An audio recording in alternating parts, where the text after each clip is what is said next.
प्रेमी के साथ मिलकर पत्नी ने की अपने पति की हत्या। आड़ी पट्टी मोहल्ले में रहने वाले भगवान सिंह की हुई थी 5 वर्ष पूर्व उसकी पत्नी छाया से शादी, जिनके 2 बच्चे भी है। 11 जून 2020 को रात में पत्नी से विवाद के बाद भगवान सिंह को उसकी पत्नी, प्रेमी व उसके मित्र ने साथ में मारपीट कर ब्लेड, लोहे का फरसा से हत्या कर पेट्रोल से जला दिया था। पूरे मामले में न्यायाधीश ने 3 आरोपियों को आजीवन कारावास व 35,000 रुपए जुर्माना लगाया है। CSP विवेक सिंह चौहान ने ली प्रेस कॉन्फ्रेंस, हत्या के कारणों की हत्या किए जाने का किया खुलासा। न्यायालय ने आज प्रेमी के साथ मिलकर पति की हत्या करने वाली पत्नी और अपराध में सहयोग करने वाले आरोपियों को आजीवन कारावास की सजा सुनाई है।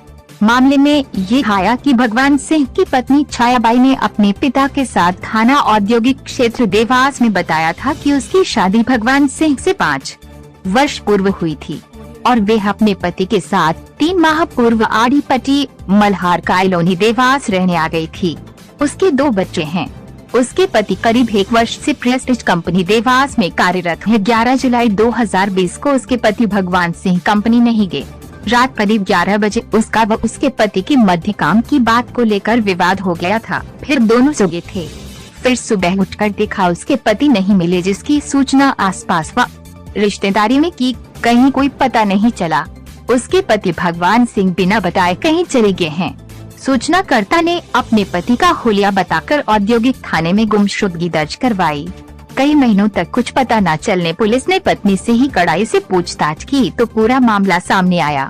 कड़ी पूछताछ में छाया ने बताया कि उसने अपने प्रेमी लाखन व उसके साथी अकील उर्फ अक्कू के साथ मिलकर 11 जुलाई की रात में अपने पति की मारपीट कर ब्लेड, लोहे का फरसा से हत्या कर दी एवं उसी रात में अपने पति भगवान सिंह की लाश को टाट के बोरी में भरकर अपने प्रेमी लाखन व अकील की मदद से वही इसकी छोटी गाड़ी से बाईपास हनुमान मंदिर की तरफ ठिकाने लगाने हेतु भेज दिया तथा लाश को छिपाने के लिए लाश को पेट्रोल डालकर जला दी। आज जो है एक बहुत ही महत्वपूर्ण निर्णय माननीय द्वितीय और सत्र न्यायाधीश महोदय देवास श्री गंगाचरण दुबे साहब के द्वारा पारित किया गया है। इसमें 3 आरोपी छाया पति भगवान सिंह आयु 25 वर्ष, लाखन पिता बहादुर 19 वर्ष एवं अकील उर्फ अक्कू 32 वर्ष, तीनों को जो है आजीवन कारावास और 35,000 रुपये के अर्थदंड से दंडित किया गया। ये मामला इसलिए भी महत्वपूर्ण है कि उपरोक्त प्रकरण में जो है कोई भी डायरेक्ट एविडेंस उपलब्ध नहीं था। मात्र घटना यह है कि छाया का जो पति है भगवान सिंह, उसको छाया व सभी आरोपी गणों ने एक मत होकर रात को जो है धारिया ब्लेड से उसकी हत्या कर दी शराब पीकर और लाश को जो है इंदौर रोड पे हनुमान मंदिर के वहाँ पुलिया के वहाँ पर ले जाकर और जला दिया। मात्र जो है उसकी अस्थियां ही बरामद हो पाई और इसके अलावा कुछ नहीं मिला। अस्थियों का वैज्ञानिक परीक्षण, इलेक्ट्रॉनिक साक्ष्य और साइबर साक्ष्य के आधार पर माननीय न्यायालय के द्वारा उपरोक्त प्रकरण में आरोपीगण को दंडित किया। इसलिए ये बहुत महत्वपूर्ण फैसला है और उपरोक्त प्रकरण में माननीय न्यायालय के द्वारा एक महत्वपूर्ण टिप्पणी भी पारित की गई है और उन्होंने अपनी टिप्पणी में बताया है कि पिछले कुछ वर्षों में प्रेम प्रसंगों को लेकर जो है समाज में इस तरह की हत्याएं बहुत हो रही हैं। इस पर माननीय न्यायालय द्वारा ध्यान दिया गया। तो ये अच्छा निर्णय है। सर ये घटना कब की है और किस क्षेत्र की? हाँ, ये घटना जो है 11/6/20 की रात्रि 11 बजे से 12 बजे की है और इस पर आरोपियों को कॉल डिटेल्स के आधार पर ट्रेस किया गया है। उपरोक्त प्रकरण में अनुसंधान अनिल शर्मा जी के द्वारा किया गया था तथा औद्योगिक क्षेत्र थाने का है।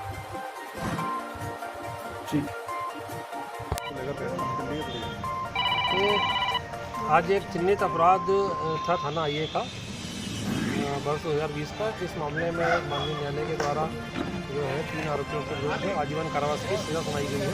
ये हत्या का प्रकरण था जो 11 जून 2020 को भगवान सिंह गारी जो बालगढ़ निवासी थे वो अपने घर से अचानक गायब हो गए थे। उनकी पत्नी छाया के द्वारा उनकी गुमशुदगी की थाने पर रिपोर्ट दर्ज कराई गई थी। तो पुलिस के द्वारा गुमशुदगी दर्ज करके उसकी विवेचना की गई और विवेचना में आए तथ्यों के आधार पर और पूछताछ पर ये पाया कि जो मृतक की पत्नी और पत्नी के प्रेमी लखन और उस लखन के साथी अक्कू और 2 अन्य लोगों ने मिलकर मृतक की हत्या कर दी थी और हत्या करने के बाद उसके डेड बॉडी को ले जाकर शंकरगढ़ पहाड़ी के पास में पुलिया के नीचे जला दिया था।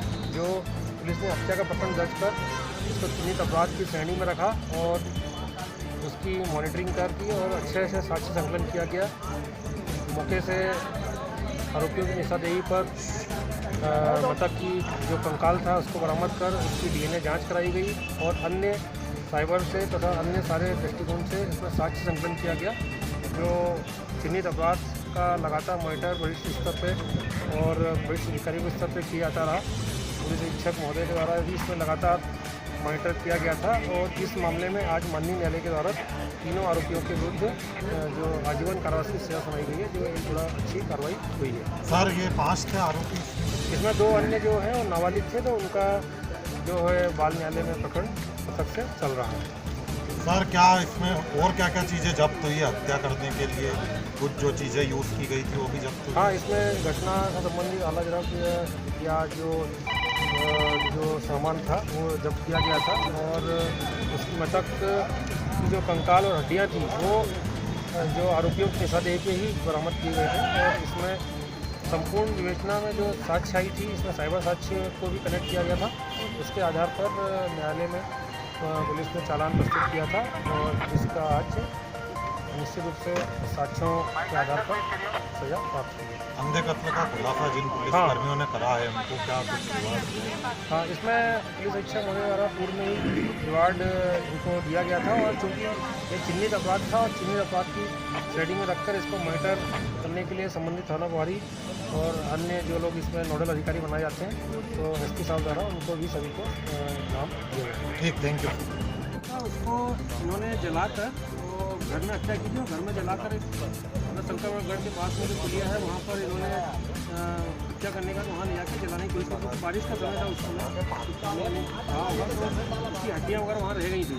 बाद में जब पुलिस ने जांच के बाद और साइबर सेल के माध्यम से पूरा केस को जोड़ा और कड़ियों को जोड़ के इनसे पूछताछ की, तो इन्होंने फिर घटनास्थल पर ले जाके वो हड्डियाँ बरामद कराई जो मृतक की थी। तो आरोपियों से जो बरामद जो साक्ष्य थी और उसका डीएनए जो मैच किया, तो इन सारे साक्ष्यों के आधार पर और अन्य साइबर से संबंधित साक्ष्य हैं, उन सबको मिलाकर उसमें जो है उन्हें सजा दी गई।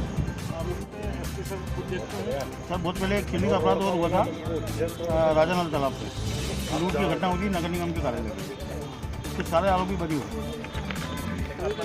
उसमें उमराव सिंह टीआई साहब को इनाम भी मिला था आरोपियों को पकड़ने में। कभी साक्षी का इम्पोर्टेंस शुरू में जाता है, कहीं किसी मामले में साक्षी नहीं हो पाता थी। इसमें क्या है कि जो आपके हिसाब से वो अलग रहता है, लेकिन जो आपको एविडेंस पुख्ता मिलते हैं जैसे हड्डी से डीएनए। हाँ, डीएनए का तो बहुत माना जाता है। यही नहीं कह सकते कुत्ते की एक्चुअली में जगह जगह आप रहेंगे तो कई बार जानवर की हड्डियाँ या अन्य चीज़ें पड़ी रहती हैं। आप लोग भी देखते होंगे जानवरों की हड्डी जगह होती है, गाय जानवर मर जाते हैं, गाय हो जाते हैं, कुत्ते, तो आपको पहचान तो रहती नहीं, लेकिन जो घटना करने वाला है वो स्वयं ही उस चीज़ को आइडेंटिफाइड करवाता है और उसकी डीएनए एविडेंस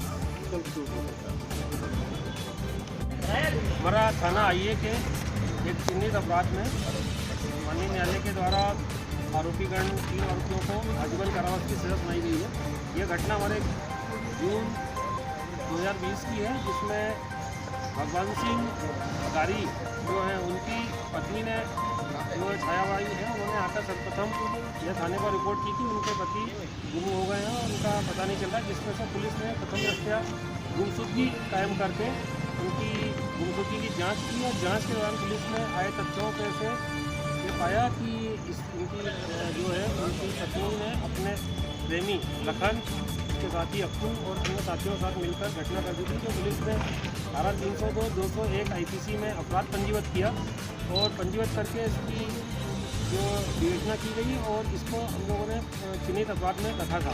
तो चिन्हित अपराध की श्रेणी में रखा, इसको पूरी तरह से वरिष्ठ अधिकारियों द्वारा मॉनिटर किया गया और इसमें 5 आरोपियों के खिलाफ न्यायालय में चालान पेश किया गया, जिसमें मृतक भगवान की पत्नी, उसका प्रेमी अक्कू लखन और उसका साथी अक्कू और 2 अन्य नाबालिग